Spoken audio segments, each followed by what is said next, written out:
things that you know the values of, and then plugging those values in to get the values of the letters for things that you don't know. And hopefully one of them is what the problem is asking for. And it's not physics, it's just describing motion. It's not talking about why motion happens or anything else. So the kind of guiding principle of this series is to start as we did last time with statics, just talking about static equilibrium. What's going on when something doesn't accelerate. I promise not to use that word very much because I actually don't want to get to that word in any meaningful way until later on. But what happens when all the forces on an object balance when it's not changing its state of motion? As Newton said in his first law, an object that is subject to no net force or torque maintains its state of motion, either at rest or moving, as we'll talk about in probably the next or well installment after the next. Um, but what happens when those forces? So what happens to make an object maintain its state? What can we learn about forces by requiring that the forces and torques, turning forces, add up to zero so that there's no tendency to change motion? And then once we get past that, we'll ask later on what happens when the forces aren't zero, and when they don't add up to zero, when we don't have static equilibrium. And the answer will be, of course, that the motion changes. But we'll talk about momentum and energy, and we'll talk about all those things before we ever talk about acceleration or constant acceleration kinematics, if we ever do. So that's kind of the program. Um, let's see. So how are we doing, Shamash? Yes, I captured Yep, half of still that. working We're up. live. You can go. Okay. All right, good. So this is Bitophysics number 82, second installment of the Newtonian mechanics, static equilibrium. And I think we're just going to get right into it. If you open up the slides, before I get right into it, let me just say, as I always do, if you'd like to come up on stage and hang out, ready to stop me if I say something stupid or not understandable, you're certainly welcome to. And you can put comments in the chat, but I may or may not see them. Hopefully, Ben or Shamash will. Wissam, I will give you your shot of physics here. It's not going to be a very painful one, I think, today. I don't know if you need a painful one or not, but it won't be a very big one either. So, okay, getting right into it. I want to talk about free body diagrams. I mentioned them last time. And we're going to talk most of the time just about this one problem that you see on slide 2. On slide 2, you see a stack of blocks. And we're going to ask some qualitative questions about it. And we're going to then do some silly calculations using it. Each of those blocks is labeled with a weight. And I'm really violating one of my most sacrosanct principles, which is that dimensioned quantities, things that have units, should show the units. I'm just leaving them off because I just want to keep things really simple here. But I think the best thing is probably to think of those labels as being weights. So think of that top block as being a 5-pound block, the one under it 4-pound, or as they would say in England, a 5-pound force, 4-pound force, what we in America usually just call pounds: 5 pounds, 4 pounds, 7 pounds, 1 pound, and 3 pounds stacked up on the floor like that. And we're going to apply the equations of static equilibrium to it. One of them we're just going to deal with qualitatively right off the bat, and that's with the first question. Do we have to worry about this thing tipping? And the question there is really qualitative. Just take a look at that and tell me whether you think that we need to worry about it tipping, whether we need to worry about anything in there rotating, which is what would happen if it started tipping.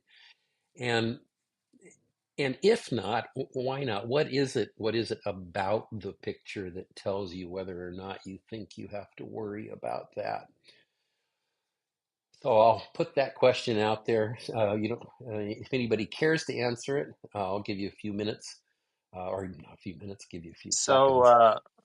first of all, are these blocks homogeneous as drawn, or they're not? Like their Ah, densities. there's a great question, one I hadn't even thought about. Really? That's That's a the really first good. thing that came to my mind. I mean, Hero typed in chat, are they compressible or not? But I think that the fact that they might not be homogeneous would participate more in them tipping or not.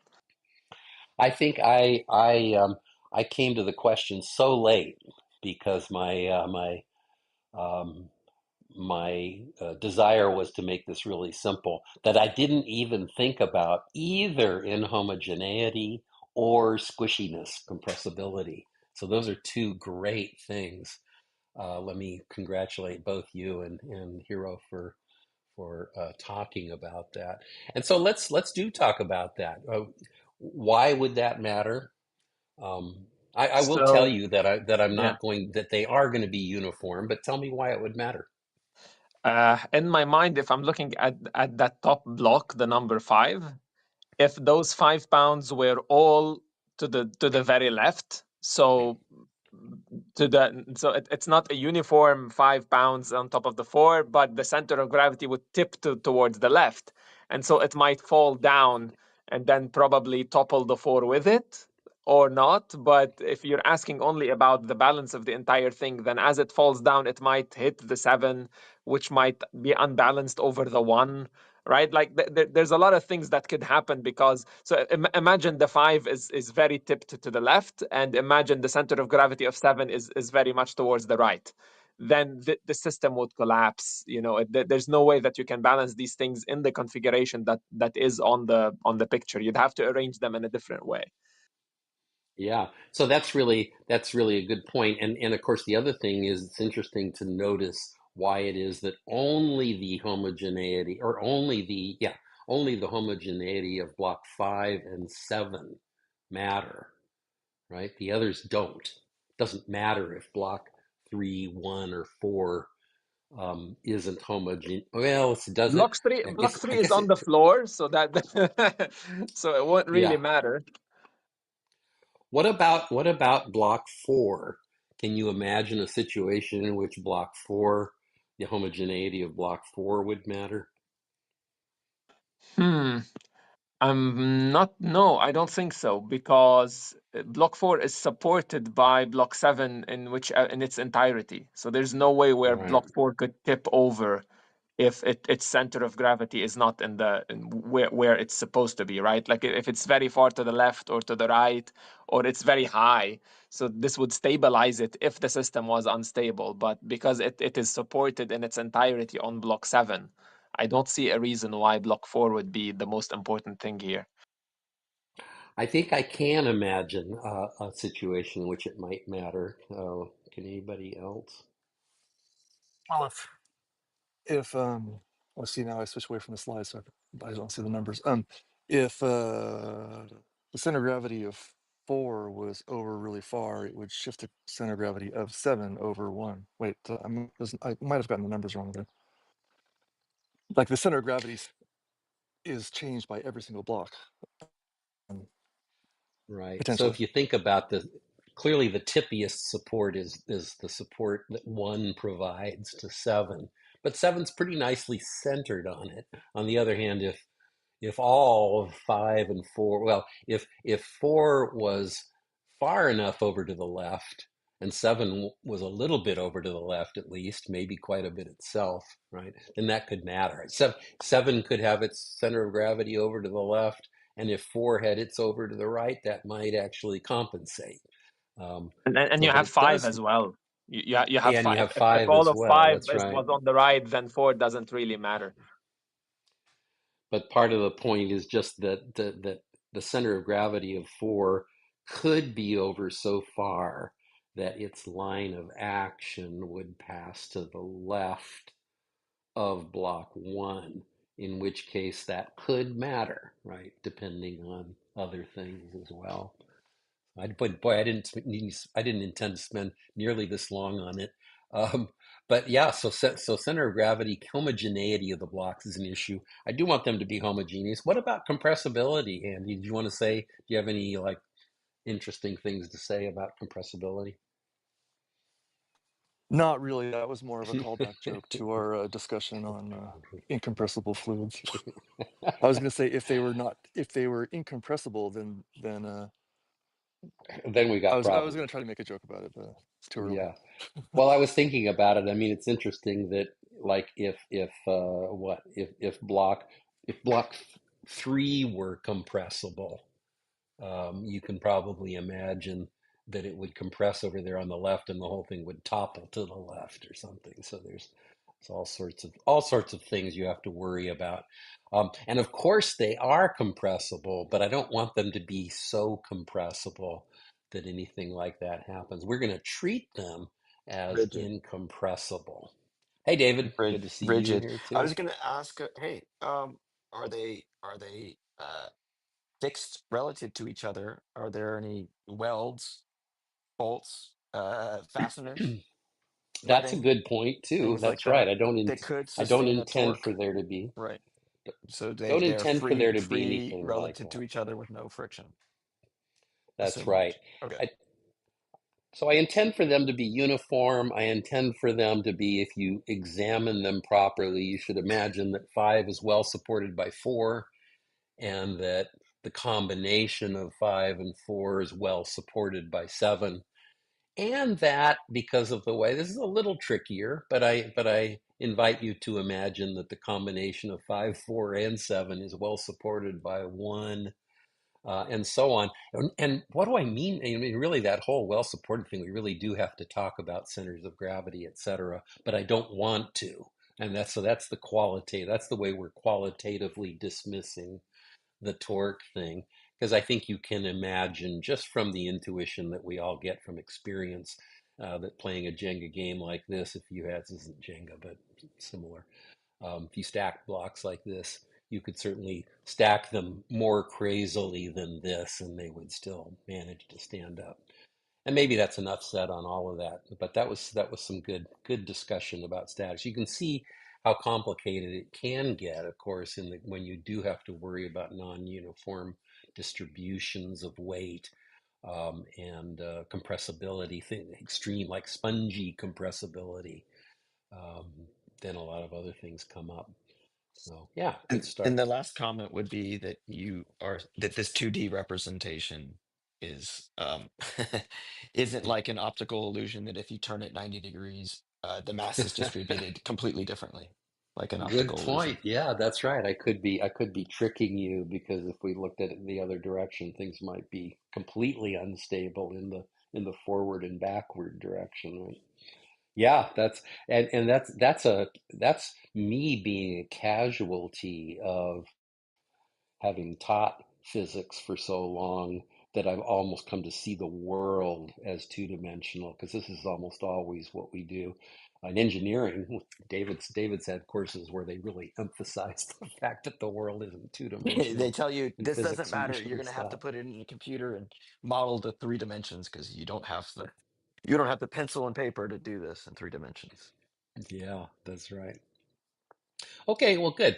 So let's move on then. Oh, let's see. Actually, I have asked some other questions there. What is the force exerted by block three on block four? This is a trick question, but I'll ask it anyway. There is no force exerted by block 3 on block 4 because they don't touch. Excellent. That is the right answer. Go to Yes, the head of the class. yes, yeah. That's right. Now you might think, well, block three is supporting block four, and that's true in a way, but it's really important for what comes that we understand that forces are always the result of contact, except for one weird force, the force of gravity, whatever that is, that confers weight on things. And we'll have more to say about that later on in the course if the course gets that far. But for now, that's the only weird force, the only force that acts without direct contact, whatever that means. So 3 does not exert a force on block 4. What is the force exerted by block 7 on block 1? Any guesses? I'll guess.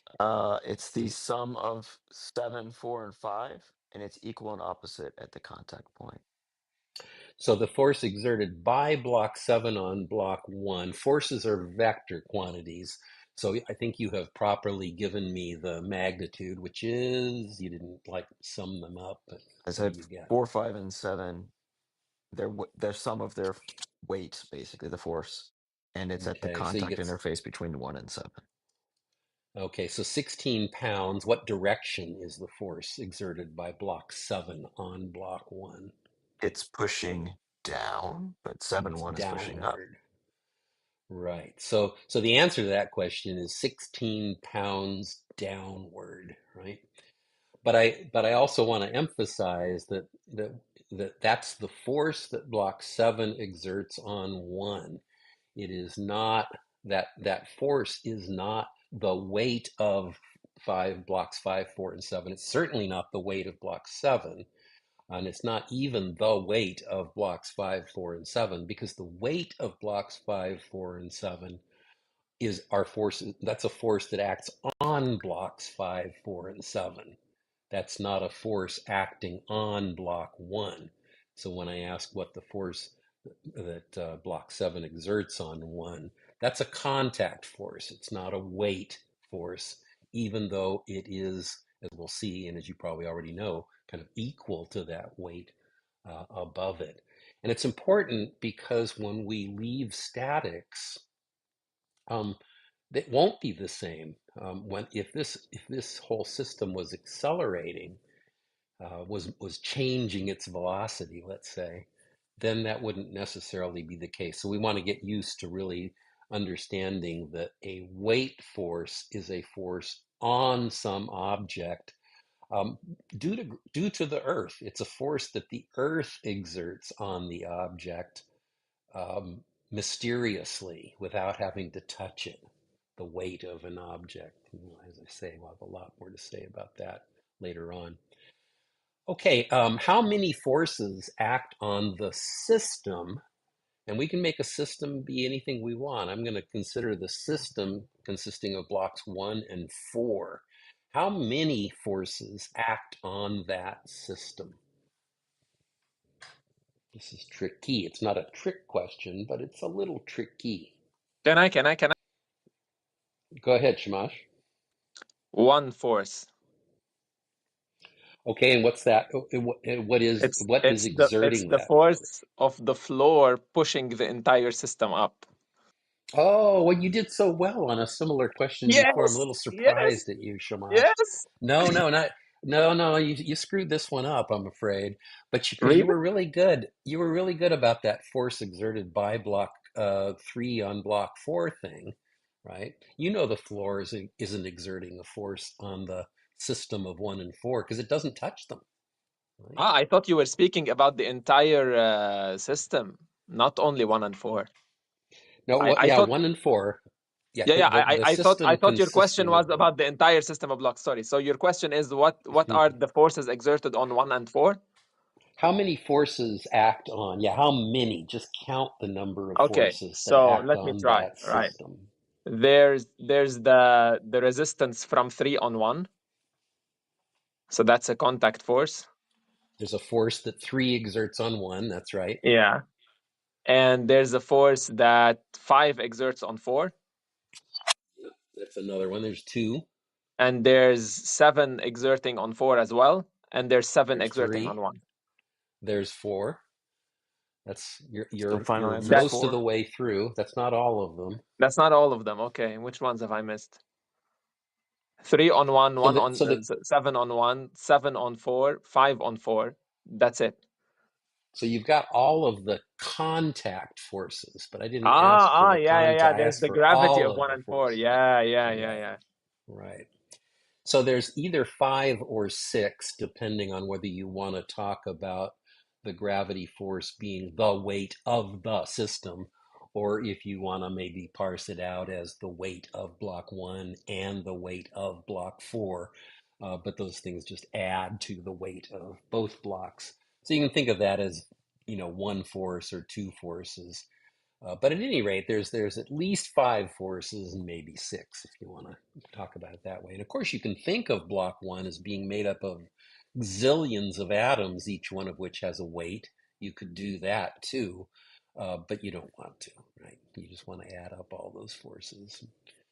And really, this weight thing is mysterious, and we talked a little bit about that last week, but we'll get to more of them. How many of those forces are upward? Hmm. Uh, are we talking about 1 and 4 again? Yeah. So 1 and 4, the force that 3 exerts on 1 is upwards. The force that 7 exerts on 4 is upwards. And that's about it. Okay, good. And then the last question, which we don't have to actually answer, but if you think you know, takes at least a couple moments. What is the total upward force on that system? Which I guess you would get by adding the two upward forces. Give a couple of moments here. We don't have to answer because we're going to get back to this, but anybody What is the cares to? total upward force on that system? So that's the force that 3 exerts on 1 plus the force that 7 exerts on 4. Mm-hmm. And that should equal the weight of 5, 4, 7, and 1. So the But that doesn't total make sense. upward. No, that's right, and it's wrong. So that's good that it Yeah. doesn't make sense. No, that doesn't make Yeah, sense. Wait, is it equal to the weight of 1 and 4 only? it's not, because Okay, I there don't are know. other downward forces. Yeah, this is a little tricky, and I ask it precisely because I think it hopefully accentuates the fact that as simple as this system is, there are some tricky elements to doing statics, and I think maybe I'm just going to leave that question. We will return to it. And let's leave that one unanswered for now and move to um, slide 3. So on slide 3, I'm just going to analyze an arbitrary subsystem. It's not going to be 1 and 4, but let's make it 1 and 7. So I'm going to make a system. I'm going to analyze all of the forces acting on the system 1 and 7. And as I mentioned, I think a couple weeks ago, I always tell students to do this, to literally do this until you get really good at it. Draw a dotted line around the periphery of the system, and then follow that dotted line around to identify any points of contact with anything. If there's a point of contact, there's a force, and then you'll identify that force. And when you do that with the system 7 and 1, you see there are 2 points of contact. There's 4 contacting at the top, and there's 3 contacting at the bottom. And I'm going to label those forces. In each case, I'm going to label it as the thing that's producing the force and what it's on. So block 4 exerts a force on block 7. Now, as we'll see in a moment, that is a Newton's third law pair with the force that block 7 exerts on block 4. And by Newton's third law, those two forces are equal in magnitude. So whatever force block 4 exerts on 7, which is clearly downward, I should say, I think it's pretty clear it's downward, block 7 exerts an equal and opposite force on 4, an upward force with the same magnitude on 4.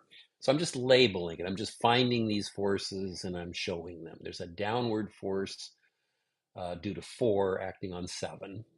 And then down there at the contact with 3, there's an upward force due to block 3 pushing on block 1. That's an upward force. And that's it for the contact forces. So now all I need to do is add that mysterious gravitational force, which is just the weight of those 2 blocks. I could call them out separately, the weight of 1 and the weight of 7, but I've just combined them, so the weight of 1 and 7. And that one we know. We know what that force is. That's 8 pounds, say, downward. And so then I can, having identified all of the forces and noting that in this case it's a simple one-dimensional problem. All of these forces are either up or down. So let's just call up the plus direction, down the negative direction. And then I can just write Newton's, the balance of force equation as negative F4 on 7 plus F3 on 1 minus the weight of 1 and 7 equals 0. Which, of course, another way of writing that would just be that the force of 3 on 1 is equal to the sum of the other two forces in the downward direction. Lots of ways of doing this. This is probably not the most intuitive way to choose a positive and negative direction. It's probably more intuitive just to say that that upward force has to be equal in magnitude to the sum of the two downward forces. But that's what that equation says. So any way you want to get to it, you get that. And then I can put in the value that I know for W1 and 7, and I get the equation there. And that's all we can say. I can't tell from this what the force of 3 on 1 is or what the force of 4 on 7 is. All I know is that the force of 3 on 1 is 8 pounds more than the force of 4 on 7. That's all I can say. So I'm stuck. I need to, if I want more information, I'm going to have to find more physics, or in this case, simply analyze a different subsystem. Any questions or comments on that? No, I'm just noting here that by choosing a subsystem and applying physics, I get a relationship. And in this case, the relationship I get doesn't give me enough information to find anything. I have two unknowns and I only have one equation, so it doesn't help me get any further. Okay, let's see. I see some comments in. Oh yeah, the system always includes Earth.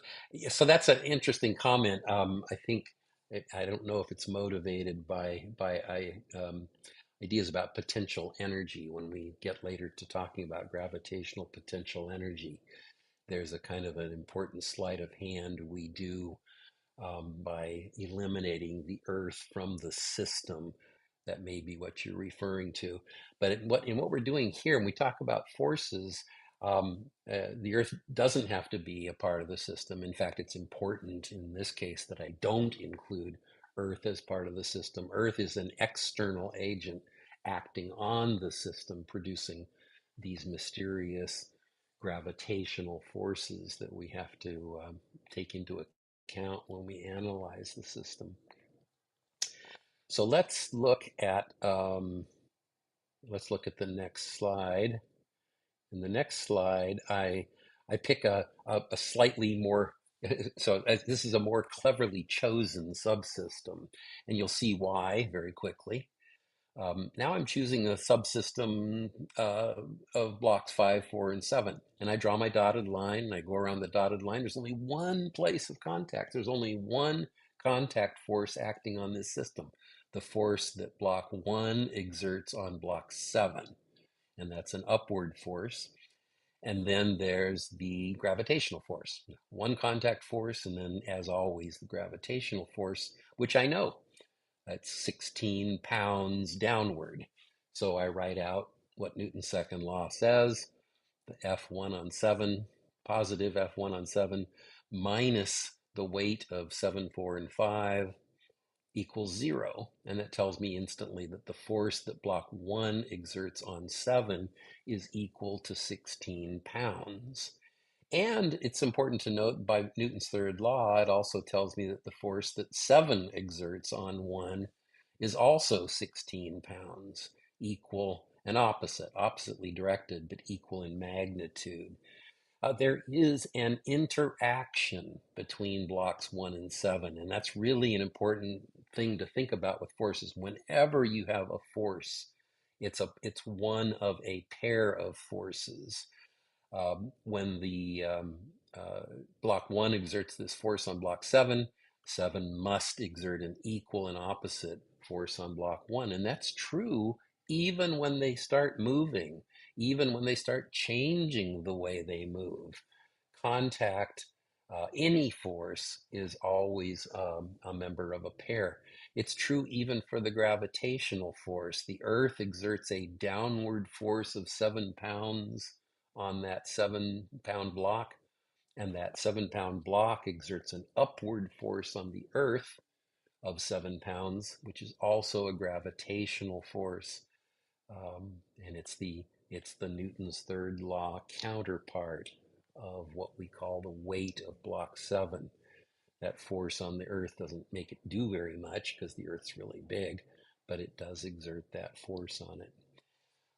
Okay, let me stop there for a moment, see if there's any comments or questions.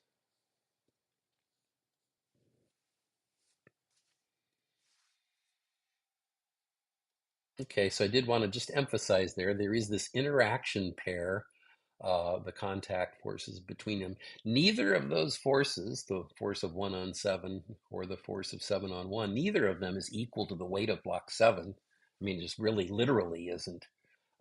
But it's also not the weight of blocks 7, 4, and 5. The weight of blocks 7, 4, and 5 is a force that is exerted on them by the Earth. It's not a force that's exerted on them by block 1. So this is just a semantic, this is kind of a pedantic semantic point, but it is really important to distinguish between contact forces and weights, even when they are equal, as we'll see when you stand on a scale. What the scale measures is how hard you push on it, and it's just a consequence of statics that how hard you push on it is equal to the force that the Earth pulls on you, which we call your weight. So the scale does give a reading that's equal to your weight, but that's not what it's measuring. It's not measuring your weight. It's measuring the force that you exert on the scale. That's a force that you exert on the scale, not a force that the Earth or it doesn't have anything to do with gravity except situationally because of the way it arises. And when you are in an elevator stepping on that scale, then there's the question, when the elevator starts moving upward, do you weigh more or not? We talked about that last week, and you can decide for yourself whether you want to say you weigh more or not. Most people would say, no, I don't weigh more. Just whatever. The scale's reading more. I get that. It's apparent gravity, you'll say. All of the things that associated with that. Okay, any more comments on that? John, do you think that elevator technology in the last 30 years has improved to where people quite literally don't feel the elevator trip? Like when I was a kid, this is a long time, going to the orthodontist office, it was such a old school Yeah, elevator that at the top I would jump and I would see if I could hit my head on the ceiling. Like people don't do that kind of stuff in elevators anymore, I don't think. But and they're whatever, Otis slowed it down, or they've got enough pulleys that we don't feel it anymore. I know exactly what you mean. My wife and I were in Las Vegas recently at a hoity-toity hotel, and going up like 30 floors or something, and getting there fast and barely feeling the acceleration on the way. I don't know how they do that, but they have really figured that business out. Okay. You're Yeah. exactly right. Express elevators, exactly, right? Because they'll get to that cruising speed and then, it's a perfect use of teaching physics is how do they do it so well? Well, we can show you. If we only had an I kind of accelerometer, can't, and you do, you know. like I mean, Ben's I here, Well, we've got an I can tell accelerator. you why how We that have an works. It's accelerometer in our pocket, right? Well, I can tell you why go it's ahead, Ben. changed. So in the old days, you would have just had very basic motors, probably brushed electric motors, and not much control over them. These days, you have microprocessor controlled inverters that have very fine control over brushless motors, just like in an electric vehicle. And so that can couple with a simple bit of control software, they can very finely control the acceleration in the elevator. I'm sure the elevator has an accelerometer in it as well. So they can just create a feedback loop whereby they can very, very precisely control the torque. Excuse me, panting while I clean a solar panel. Very finely control the torque of the motor, and give the passengers whatever acceleration profile they desire. The interesting thing about it, though, is that what they've clearly mastered is not the acceleration, but what's called the jerk rate. The rate of change of the acceleration is what they've mastered because they need to have a pretty big acceleration, um, to get you up, and it has to be a big acceleration because you want to get up to speed quickly in order to get to the 30th floor quickly, right, and slow down at the other end. But the reason you don't feel it has to do with micromanaging the rate at which the acceleration changes. And that's a weird thing about what's called the jerk rate. I don't know, Ben, you probably know, maybe David does too, Yeah. the Jerk, story snap, about jerk, railroads, snap, right? crackle, and pop. There are, aren't there? Which is funny naming we give. Yeah. Well, and apparently, I mean, apparently when they first built railroads or something, they would go along straight, and then they would have a segment of a circle, or at least, maybe, I don't know, maybe in a prototype they tried this, a segment of a circle to make a turn, and you drive down this track, and when you get to that circle, bam, there's this gigantic jerk as your acceleration changes from zero to something non-zero instantaneously. And so railroad tracks are always laid out to go into a curve gradually. The radius of curvature decreases as you move along the track and then increases again on the way out to And manage that change. Go ahead. and the way they construct roadways and exits for ramps from highways are very much by Right.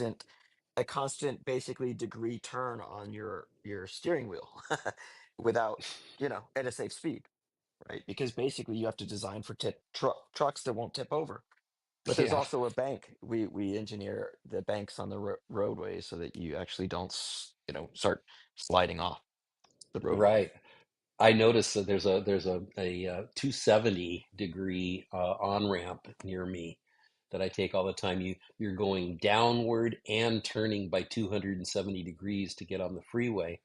Um, and it's tempting because it's downward and you're getting on a freeway that's always very free flowing to speed up as you go around that ramp. And if you speed up to anything like freeway speed, by the time you get to the last 90 degrees, you're sliding off that thing because it is not engineered with enough of a bank or enough of a kind of a larger radius at the end to make that happen. Anyway, we're getting a little off the topic here, but this is all, and talking about acceleration, which I said we weren't going to talk about.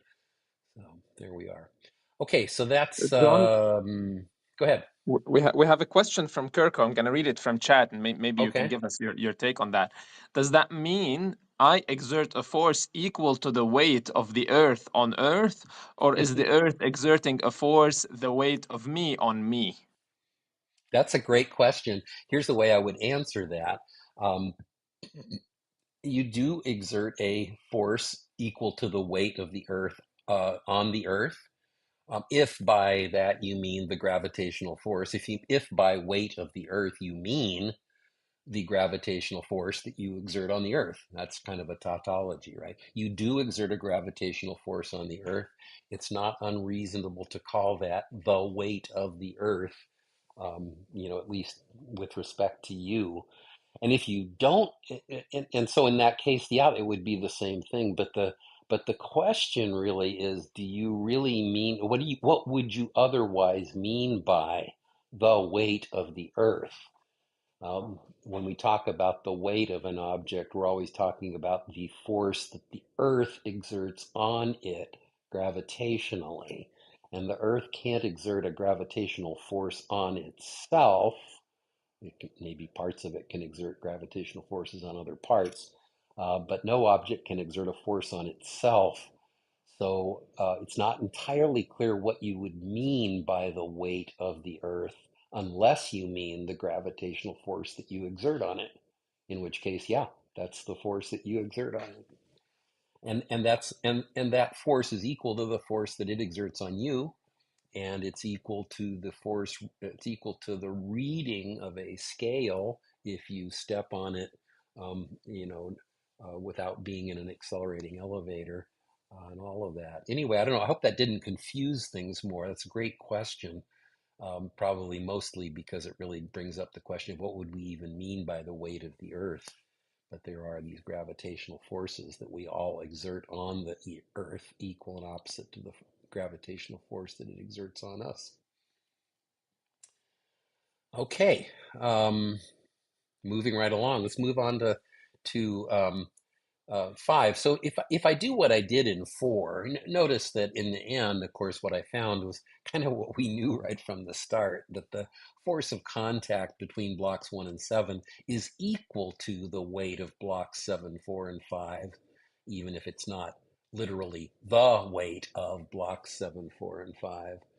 So we can go through, we can analyze other similar subsystems and then quickly find all of the forces that act on all of the blocks. So I've labeled the gravitation, we already labeled all of the gravitational forces, the 5, 4, 7, 1, and 3.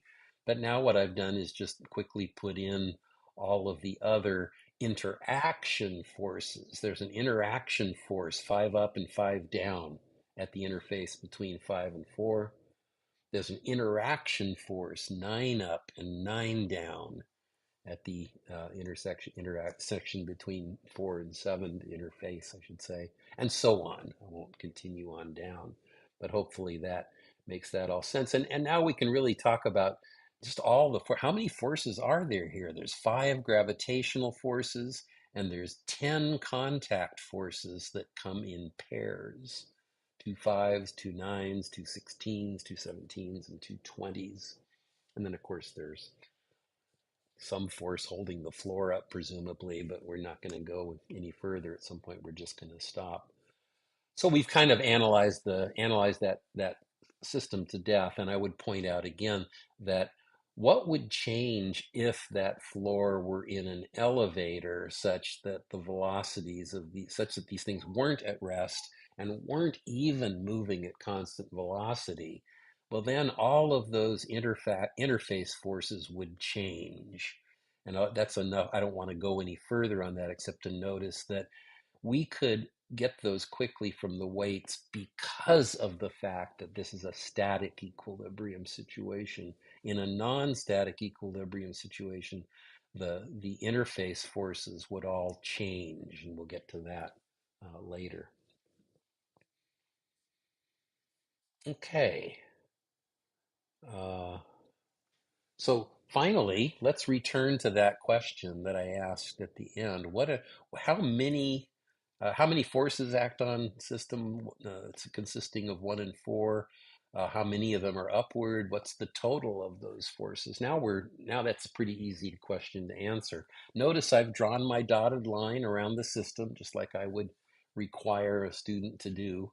The dotted line encloses the things that are in the system and omits all of the things that aren't. So 1 and 4 are in the system. There are 4 contact points. 2 of those contact points involve downward forces. 2 of them involve upward forces. And then there are the weights of the 2 objects. And now we know that that upward contact force between 4 and 7 is 9 pounds. And the contact force between 1 and 3 is 17 pounds. So the 2 upward forces, there's a 9-pound upward force and a 17-pound upward force. So the total upward force on those 2 blocks is 26 pounds. And so the question now is, do you see that the downward forces also total 26? They must, because that system is in static equilibrium. And we've totaled up all the downward forces. Do you see that the total downward, we've totaled up the upward forces. Do you see that if I added up all the downward forces, I do get 26 also?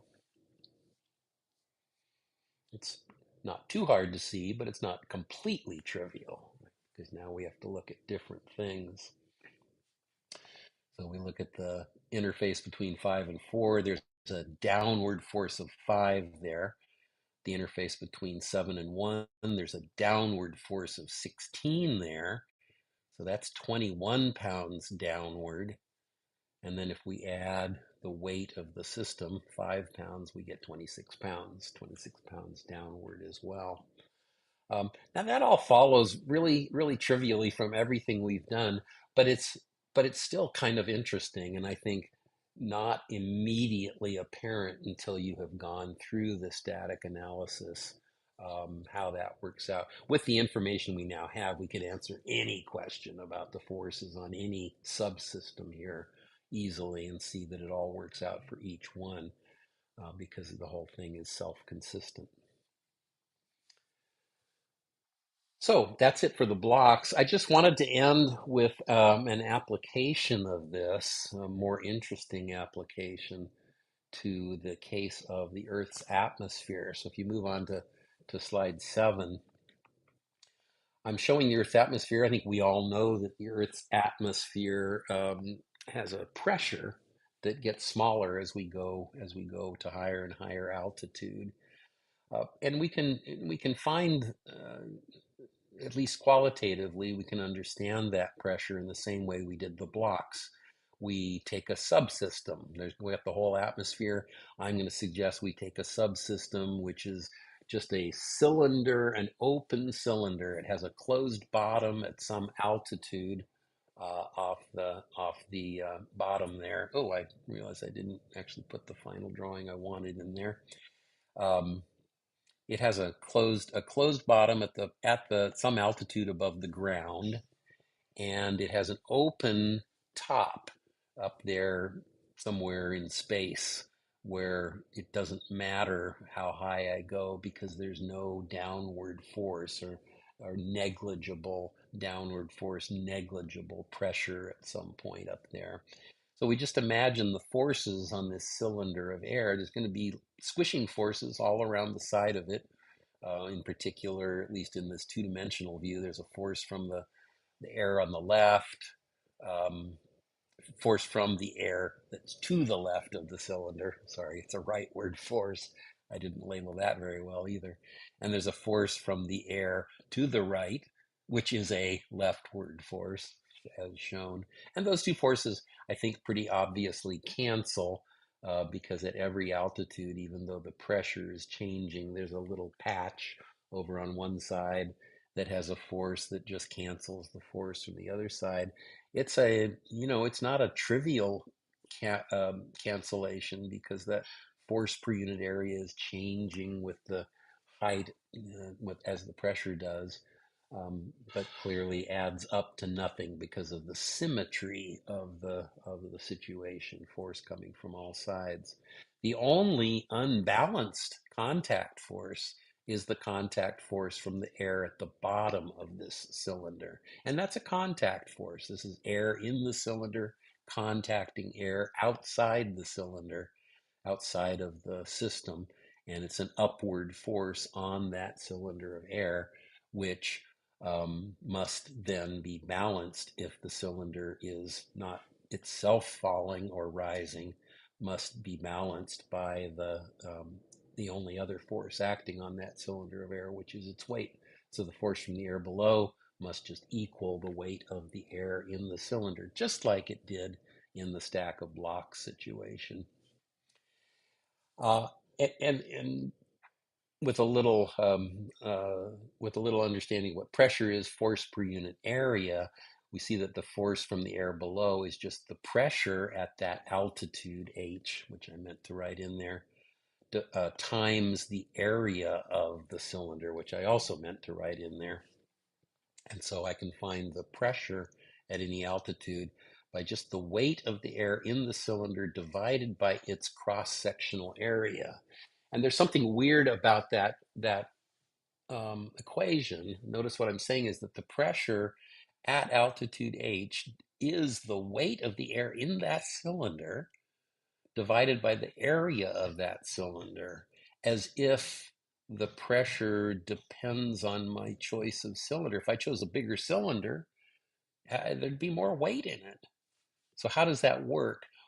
Why doesn't that result depend on the area? You see the area right in that equation, and yet I claim that the result, the pressure that you calculate from that, doesn't depend on A, even though A is explicitly in that equation. How can that be?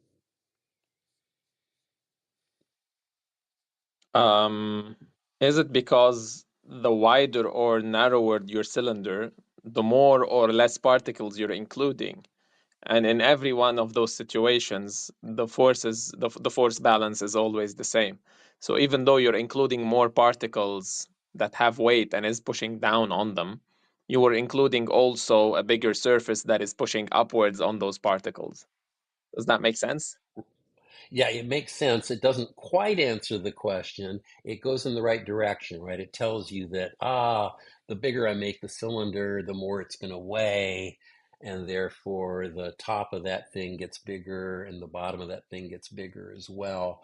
But to really answer the question, of course, you need to make clear that in fact, if I double the area of the cylinder, I will double the weight of the air in that cylinder. That's not hard to. I mean, I know that you're capable of proving that as well, but that's an important step, right? It's not enough just to say that both the numerator and the denominator increase. Yeah, It's you have to prove important they that increase at the same rate. Exactly. they increase at the same rate, and that's pretty easy to do, right? If I have a cylinder with twice the cross-sectional area, it's going to have twice the weight of air in it. Um, that's not immediately obvious, maybe, unless you've done these geometry things. The volume of a cylinder is the area times the height. And if you're not changing the height, then the volume is directly proportional to the area. It gets a little more complicated in this case, too, because the density isn't constant. That might seem like something that would argue um, against the two things increasing proportionally to each other. So you need to think about that a little bit. But it's true, the result does not depend on A. The pressure ultimately depends only on um, uh, it ultimately depends only on your altitude through the weight of the air in any cylinder above that altitude divided by its area. Um, okay, but one thing that makes this more complicated than the block case is that in this case, the squishiness that Andy was talking about at the beginning becomes really important. As pressure increases, so does the density of the air. And if the density of the air increases, then the amount of weight that I add when I go further down is increasing. It's more. If I go down 1 more meter at a low altitude, I'm increasing the weight of that cylinder by a lot more than I was when I went down 1 meter up at the top of Mount Everest. So this is a situation where as I'm going down, the greater pressure leads to greater density, and that leads to a faster increase in the pressure. The pressure will increase at some rate originally, but now that makes the density greater. So now the pressure increases even faster, and that makes the density even greater, and that makes the pressure increase even faster. And that's exactly the condition that leads to what we call an exponential rate of change. And so some of you probably know that the pressure in the atmosphere is an exponential function of height. So I'll just end with the last slide there, which contrasts the case of the atmosphere with the case of going underwater. The difference between the atmosphere and the water is that the atmosphere is made of gas, and gas has, to a pretty good approximation, the property where its density is directly proportional to its pressure. Double the pressure, you double the density, and therefore you double the rate at which the pressure itself increases, leading to that uh, pressure versus altitude, or I should say altitude versus pressure is really what that is, um, diagram on the left there. Some of you probably know that the pressure at Mount Everest is something like a third of the pressure at sea level, which really means ultimately that about 2/3 of the atmosphere is below the altitude of Mount Everest. There's only 1/3 of the atmosphere left once you get up to the height of Mount Everest. You're in some sense, you're more than 50% of the way to outer space when you're at the top of Mount Everest, though I think most people probably wouldn't put it that way.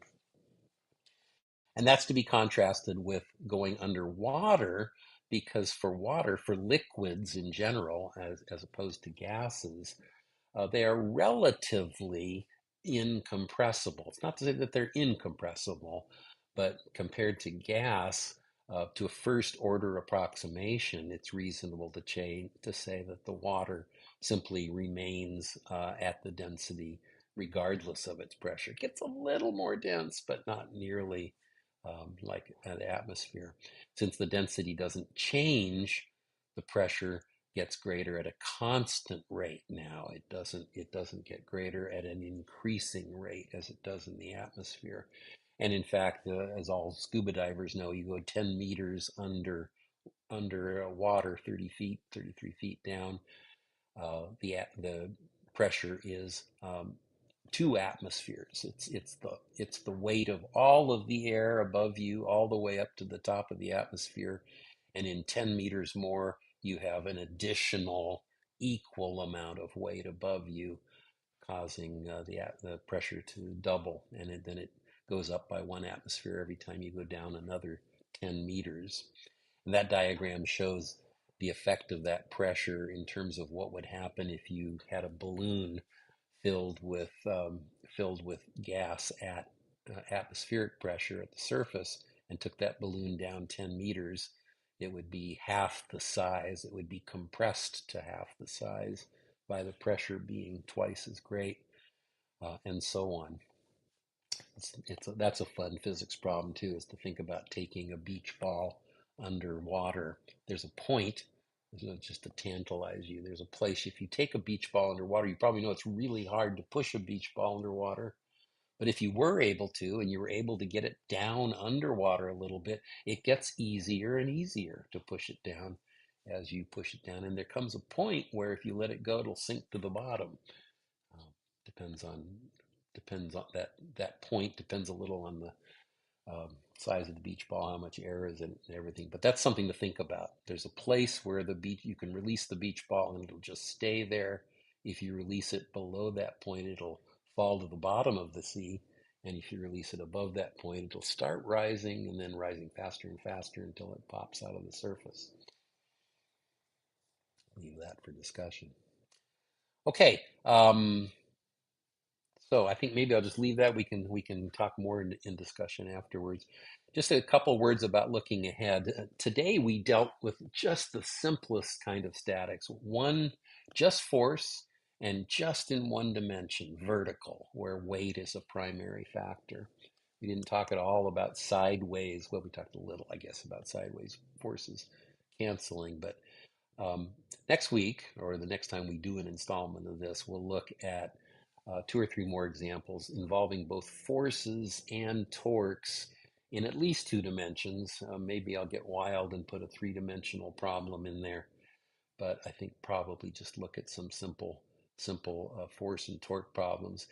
And then I want to move on by noticing that being in static equilibrium does not mean not moving. And the main reason I say that is because as we will want to learn from this part of the course, velocity itself is a meaningless concept absent the specification of a reference frame. We're so used to living on Earth that we often think about something either moving or not moving. But when we say something's not moving, all we mean is it's not moving relative to a reference frame attached to the Earth. And since the Earth itself is moving, or I shouldn't even say it's moving, but you can just as easily think about it moving. It moves around the sun if you want. The whole solar system moves through the galaxy. The whole galaxy moves through the universe.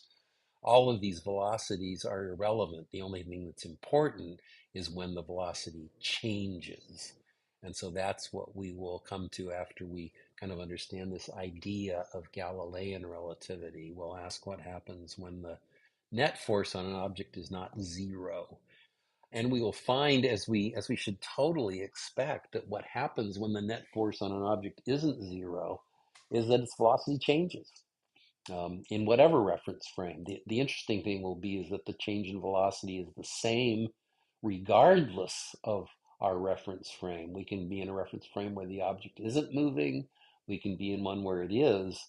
But regardless of the reference frame we're in, the velocity will change by exactly the same amount if I apply a force for a certain amount of time. And that amount is given, unsurprisingly, by the product of how hard I push on it, net, the amount of time that I push on it, and inversely proportional to a quantity that expresses the object's resistance to changing its motion, the thing that Newton refers to in his first law. And we call that thing the inertial mass. And then we'll find, as we haven't yet, I've tried to stay away from talking about mass pretty much. We've just talked about weight. But we'll be surprised to learn that the inertial mass is involved, strangely, in the weight of an object. It's not obvious why that should be the case. That's one of the points I want to really make, is to make that be a surprise. And to set that up, I'll just point out that we've talked about weight. I haven't talked about it being, as some of you know, as m times g or anything. It's just the weight of an object. We're going to, when we start talking about unbalanced forces, one of the situations we'll look at is what happens when the only force acting on an object is its weight. And we'll look at that, and we'll learn some very surprising things from having done that. Okay, so I think that's it for today. Thanks for coming, and I'll open the floor for any discussion. We can talk about other things as well if you like. I was on a call earlier. I was going to mention we were talking about all the assumptions we were making, or actually things you were neglecting to consider, right? Like being two-dimensional. The other big one that gets overlooked is magnetism, and you could derive, a changing current that creates a magnetic field and all that other stuff. But clearly, magnets could cause some of these objects to appear like they should fall over, but they don't. Right, and so magnetism and electricity are two other forces that act without the need to touch. So we will, at some point much later on in the introductory physics course, get to talking about those things as well. It's interesting that magnetism is in some sense, even though it's a more complicated thing than the electric force, it is ultimately, as relativity reveals, just another aspect of the electric force. But the difference is that magnetic forces are ubiquitous. We don't see electric forces in our everyday life. We do see magnetic forces because of the fact that electric forces are caused by unbalanced charge, and we almost never have significant quantities of unbalanced charge, where magnetic forces are caused by unbalanced currents, which we create all the time. We always have currents that are non-zero. So magnetic forces are much more obvious and reproducible and kind of explorable than electric forces. Sorry, that was a little side rant there. Yeah, and then But you thank could you. technically say that there's no chemistry occurring at the surfaces either, like a Right. melting ice boundary and things like that. Right, and then of course, as one further thing there, all of these contact forces that we're talking about are electric forces. We just don't recognize them as that because they're ultimately the result of electrons in the outer shells of atoms in your finger coming in close contact with the electrons in the outer shells of atoms in the thing that you're touching. So touch is an electric force, electrostatic force, even if we don't recognize it as such. Oh, let's see. Let's get Kirko up here. Sorry if I haven't. Maybe he's up. I'm Oh, up. I think you are up. Okay. Yeah. I didn't PTR. Okay, good. Yeah, hi Re- Kruger. Yeah, what's up? Real quick question. I hope it's not too loud. I got a phone call when you got to slide 8, and what do you mean by like? I'm trying to get an understanding for air density. I don't know if that's approximate pressure, doubling the pressure. Okay. Like, So what that means is I should have said for air, density goes like, I should have said that is proportional to or goes like pressure. Doubling the pressure doubles the density, and therefore I should have said that too. Doubling the pressure doubles the density and therefore doubles the rate at which the pressure increases because the density is kind of the rate at which you're adding weight as you make that cylinder lower and lower. Did that help? yeah, and then to the water part. Hmm. So, and that's because like, is it that how am I trying to say this? That they're already close enough, and so you like the increasing the pressure just decreases the gas, and that's why it's what's the constant part? Maybe that helps. Yeah. So then I for water I said density it goes like constant or is approximately. I probably should have been more careful with my symbol there. But what I meant to say is that density is approximately constant. And I think you were getting at more the physical reason for that. The thing that distinguishes gases from liquids is that in a liquid the molecules are right next to each other, but they're free to move around each other. Whereas in a gas, the molecules are simply moving through what is effectively a vacuum, right?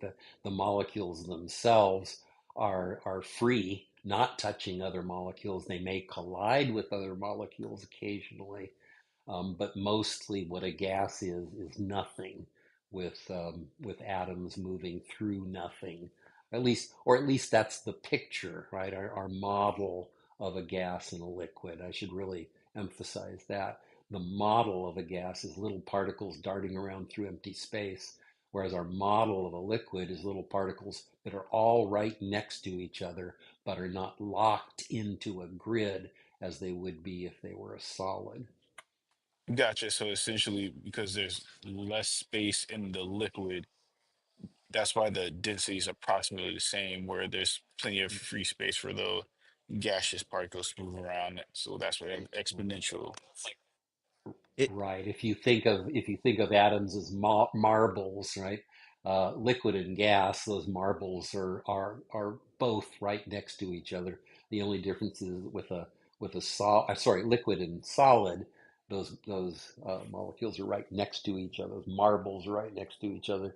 The only difference with a solid is you've poured some glue in there and made them stay where they are yeah, rather than think being about it able to like roll this, around.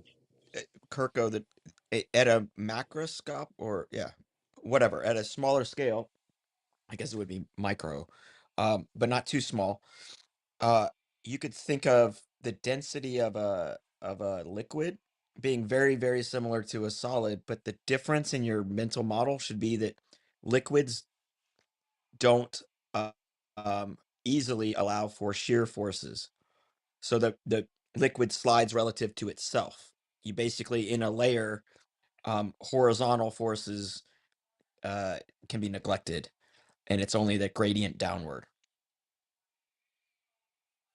Right. There's So so much. the column, the weight of the column above it is important, but like the motion of liquid in a wave environment in an ocean is that the molecules are moving up and down. They're not actually moving side to side. They're not traveling along the sinusoid In the liquid. in a liquid. So what you're doing in a solid is you're basically locking everything relative to the other molecules. But in a liquid, Okay. there's no over There's no time locking. shear forces aren't held, and therefore it will find a level or it can spread out. Right. You said flat. I'm sorry. I've heard so many flat to say flying a level. Well, that's what because it doesn't hold shear forces. You can't stack a liquid; it will spread Okay, out. I don't know exactly what a shear force is, and maybe that's my It's issue perpendicular to the direction of the normal. of motion. of the No, normal shear one. is like when you're pushing off and in walking, your Yeah. force that is friction is a shear force against the direction of Oh, travel. perpendicular because that. Oh, Right. I get Well, you. I think get you. think I of get you. think of Not shears, Coco. axial, the opposite of the axial. Think of shears, scissors. What the Like type of what you force cut they? the branches with. Yeah, they provide a shear force, two forces in opposite direction, close to each other, Oh, like okay. literally I think I'm getting head somewhere. shears. You know. Got. There's, there's so many good comments going on in the chat too. Sorry, let me get back to a couple of them. Jamesy mentioned the hardest part of free diving is the first 20 feet. I think I was talking about that with Ben maybe or something the other day. I know this from I took scuba lessons when I was in high school, and I went for my ocean checkout. I know this isn't free diving, but it is weird that the first 20 feet of diving is where you have to do the most work equalizing your ears. Maybe that's not weird. I guess maybe it kind of goes with the territory. But I couldn't do that. I have bad eustachian tubes. I couldn't equalize the pressure in my inner ear. And that ends up creating all sorts of pain, eardrum getting compressed or expanded out. Uh, so I didn't pass my ocean checkout and didn't get my scuba license because I couldn't get down below 15 or 20 feet. So that's an interesting thing. And then somebody else, what was that? Oh yeah, Vel's talked about water not being compressible. I think we've talked about that. It's not that it's not compressible. We've had a long discussion here about about that fact, and I think we're all clear that things have to be compressible, or else they can't really exert the force they have to. The best way to do Force it, John, comes is from say it's not compressible. very compressible. Not very compressible. And when we say not very compressible, boy, we really mean that. I mean, the water density at the bottom of the Mariana Trench, I don't know what it is, but I don't think it's more than a few percent greater than it is at the top of the ocean. I might be, maybe it's 10%, but I doubt that. So really not compressible. Really not very compressible. And then who else? And then Chinga's getting all nasty on us there. Andy, you were kidding about the? I think I didn't follow it. You Well, said something about it. You just demonstrated. Was well, that me? your stack of blocks in your document, if those blocks were incompressible, then the bottom block would not feel the cumulative weight of all the blocks above it, I guess, since they're not compressible. Yeah, Which is, of course, I think that's my we've be my talked a point. lot about that. Yeah. Which I would say, of course, it doesn't matter whether they're compressible or not. Yeah, I think what we really learn is that real objects are always compressible, because I think you do kind of reach you you you reach some kind of a weird conundrum if you try to actually have something exert a force without compressing. But yeah, I know we've talked a lot about that. I want to say first thank John for the great dive in.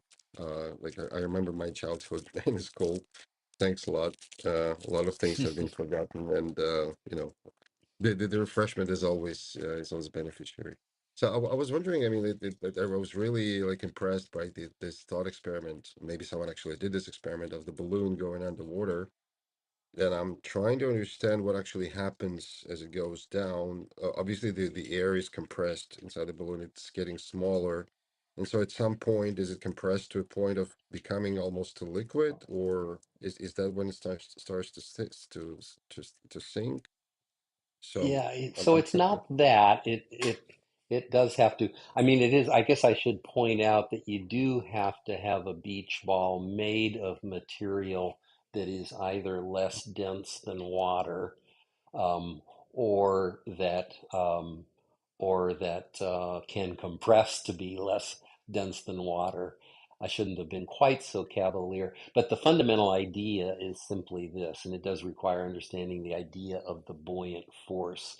The buoyant force on an object underwater is equal to the weight of the water that it displaces. So as you take a beach ball further and further down and it's subject to more and more pressure, it gets smaller in volume. Therefore, it displaces less water. That means that the buoyant force on it is smaller as it goes lower and lower and lower underwater. There's less and less buoyant force. If you can take it down to a point where the buoyant force on it is equal to its weight, its own weight, and that would be the weight that it always had, the weight of all the air in it, the weight of the material that it's made from, then at that point, it's in static equilibrium, right? If you just let it go at that level, you might expect it to just sit there. But it's what we call an unstable equilibrium, because if it happens, if a little water current moves it up a little bit, it will now get a little bigger in volume because the pressure is smaller. And now there'll be an upward buoyant force on it, and now it will pop to the surface eventually. Whereas if you move it a little lower from that point, now it's even a little smaller, yet there's less buoyant force on it, not enough buoyant force to support its own weight. And at that point, its weight becomes the most important force, at which point it drops to the bottom. But I should probably emphasize just how much you really have to take a typical ball. If you take a balloon, if you imagine taking a balloon, you can probably do this. Um, well, I shouldn't say that either. I don't know about the density of balloon material. It does depend on the material itself having. Oh, I'm sorry. I said less, but that's wrong. Right. The density of the material should be greater than water. So now everything I said there was wrong. If you take a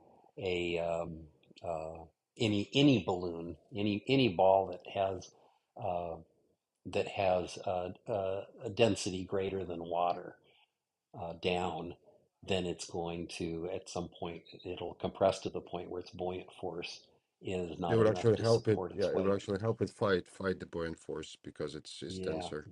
Right. And that's and right. and did you make any calculations about it? How small usually? Like if you say like a real balloon, a or something rubber from a rubberized material or whatever.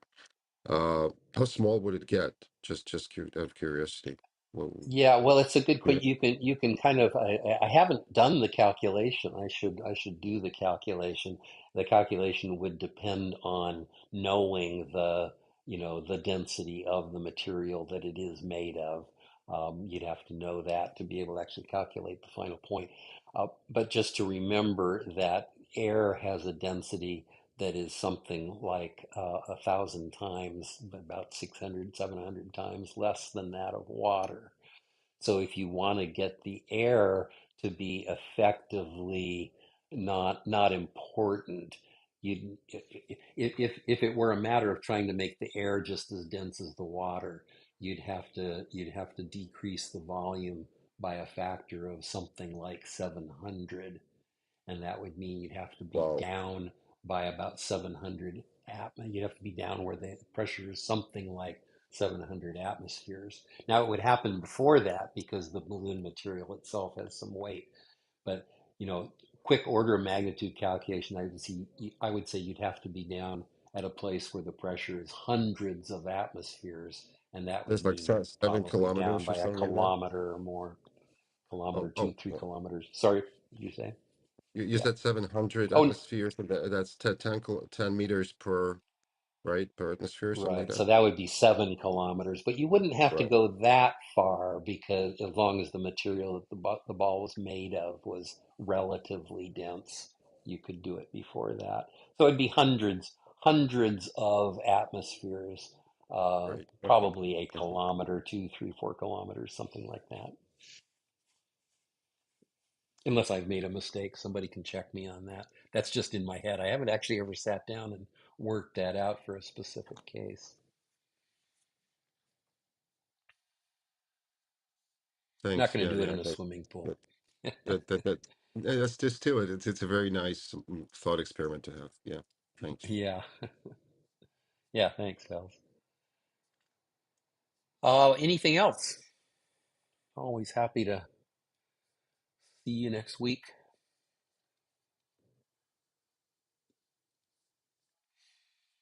Okay. Well, thanks for coming, everybody. And thanks. I wasn't sure how interesting this one would be. I'm interested in feedback on this series because it's a little bit of a departure. Bites of Physics in general, I have often usually talked about some kind of interesting little quirky thing, and here I'm kind of just giving you a Question. bare bones physics course. Maybe that's fun. I I actually have a kind of question enjoyed before it you because I play know the so music. little physics. It's super useful because like Thanks. I don't know much, so this is useful. Thank you. All right, thanks, Kirko. Benjamin, you're unmuted, I think.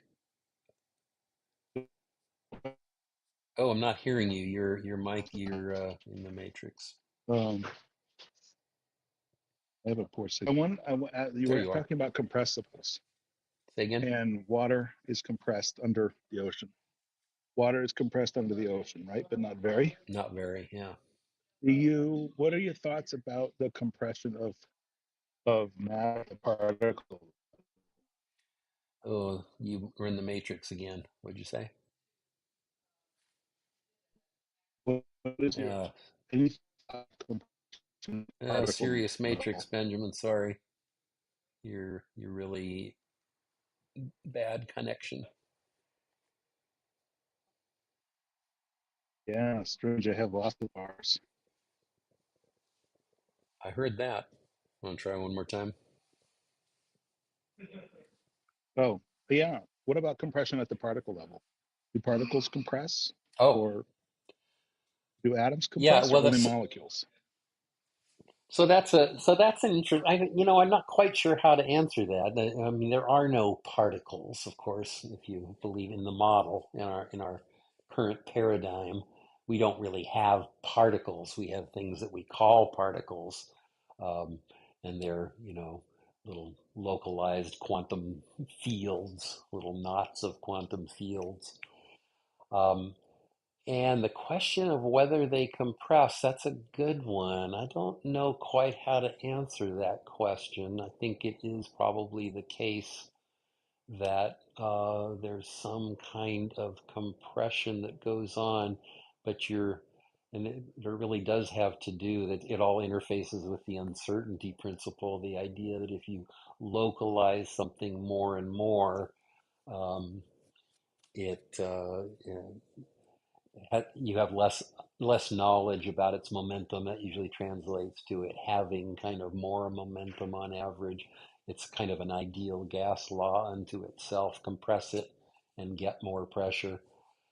So people talk about degeneracy pressure in neutron stars when you compress. If you compress normal matter enough, you end up essentially compressing the electrons and the protons together, at which point they become neutrons, which are now touching each other. And then at some point, that uh, uh, neutron pressure is overcome by gravity and to make a black hole. So I don't know how to describe that exactly. I don't know. I don't have a very good answer to your question, but I think it's related in those situations.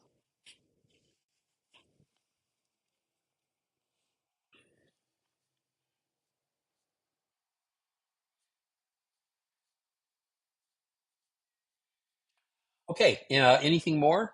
Otherwise, I think we'll move toward moving out.